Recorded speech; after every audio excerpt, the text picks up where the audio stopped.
سچ کا ساتھی ہوں، مجھے سچ بولنا ہے، میں جھوٹ نہیں بول سکتا۔ میرے نبی کی زندگی کے دو پلر، عبادت، نماز نہ چھوٹے، نماز نہ چھوٹے، نماز نہ چھوٹے۔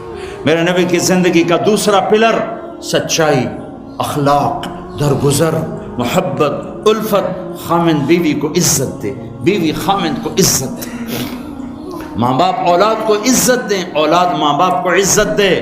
اپنے نبی، اگر اپنے گھروں کو جنت بنانا ہے تو نبی والے اخلاق سیکھو، اور نبی والے اخلاق کا ایک لفظ بتاؤں، وہ برداشت ہے، برداشت ہے، برداشت ہے، وہ صبر ہے، وہ صبر ہے، وہ صبر ہے۔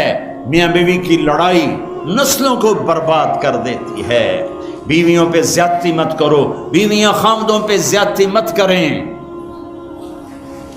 میرے نبی نے فرمایا بدترین ہیں وہ انسان، ان انسانوں میں کوئی خیر نہیں جو عورتوں کو مارتے ہیں، اور عورت سے فرمایا جس سے اس کا خامد ناراض ہوا، کسی عذر شرعی کی وجہ سے، ظلم کی وجہ سے، عذر شرعی کی وجہ سے ناراض ہوا اور اس نے اسے راضی نہ کیا، تو اللہ کی ساری رحمتیں اس سے دور ہو جائیں گی۔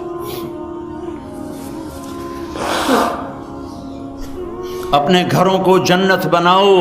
گھر جنت پیسے سے نہیں بنتے، پاؤنڈ ڈالر سے نہیں بنتے، نبی والے اخلاق سے بنتے ہیں۔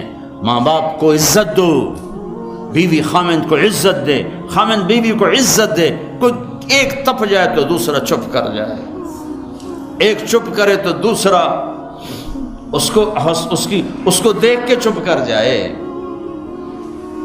ساری لڑائیاں تو بول کی ہیں، سارے جھگڑے تو بول کے ہیں۔ ایک بات میری لے لو، ایک بات اگر گھروں کو جنت بنانا، ایک بات صرف کہ برداشت کرنا سیکھو، بولو مت۔ میری بیوی نے بےعزتی کر دی، میرے خامن نے میری بےعزتی کر دی، اللہ کی قسم ذلت میں عزت چھپی ہوئی ہے۔ دانے کو درخت بننے کے لیے مٹی میں چھپنا پڑتا ہے، مٹی میں ذلیل ہونا پڑتا ہے، پھر جا کر وہ درخت بنتا ہے۔ اگر تم لوگوں میں محبوب بننا ہے، تم چاہو کہ تمہاری بیوی تم سے محبت کرے، بیوی چاہے خامند مجھ سے محبت کرے، اولاد چاہے ماں باپ محبت کرے، ماں باپ چاہے اولاد محبت کرے، ایک دوسرے کو برداشت کرو، ایک دوسرے کو برداشت کرو، درگزر کرنا سیکھ لو۔ اور میرے حبیب کا فرمان، اے معاذ تمہیں سارے دین کا خلاصہ بتاؤں؟ کہا جی کیا؟ مجھے دیکھو، آپ نے کہا یہ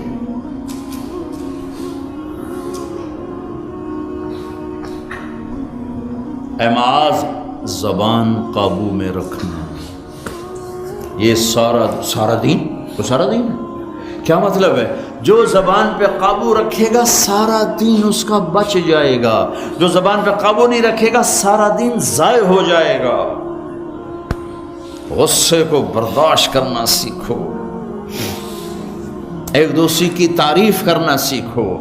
کسی کی بیٹی کو بہو بنا کے گھر لائے ہو، اس سے وہ عزت دو جو اپنی بیٹیوں کو دیتے ہو۔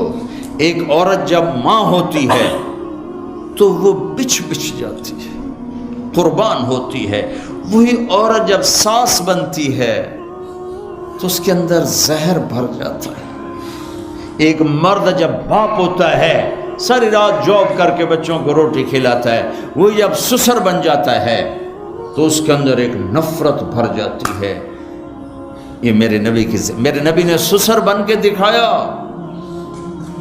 آپ اپنی بیٹی کے گھر آئے، فاطمہ پریشان، بیٹی کیا ہوا؟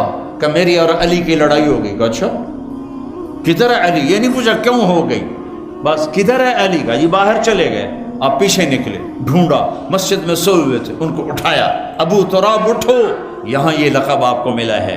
گھر میں آئے اور ایسے لیٹ گئے، ادھر علی کو لٹایا، ادھر فاطمہ کو لٹایا، علی کا ہاتھ اپنی ناف پہ رکھا، پھر علی کے ہاتھ پر فاطمہ کا ہاتھ رکھا اور ان کے اوپر اپنا ہاتھ رکھا، پھر فرمایا اب دونوں میرے سامنے کہو کہ ہماری صلح ہو گئی ہے۔ تو دونوں نے کہا جی صلح ہو گئی۔ تو آپ باہر نکلے بڑے خوش خوش. صحابہ نے کہا یا رسول اللہ آپ تو بڑے خوش نظر آ رہے ہیں. کہا میں علی و فاطمہ کی صلح کرا کے آ رہا ہوں. یہ سسر کا کردار ہے, یہ سسرال کا کردار ہے. لیکن میں درد سے کہہ رہا ہوں کہ ساس اور سسر ایک زہر کا رشتہ بن گیا ہے, بہو ایک ذلیل رشتہ بن گیا ہے. جیسے تم اپنی بیٹیوں کے لیے چاہتے ہو کہ کسی کے گھر جائیں تو سکھ سے رہیں, جس کی بیٹی لاتے ہو اس کو بھی سکھ دو. اور بیٹیوں سے بھی کہتا ہوں جس گھر میں جاؤ جاتے ہی ماں باپ سے جدا کرنے کی اسکیمیں نہ چلاؤ, بلکہ گھر کے لیے راحت بنو, رحمت بنو. میرے نبی والی زندگی پڑھو, اللہ کے واسطے پڑھو کہ آپ اپنے گھر میں زندگی کیسے گزارتے تھے.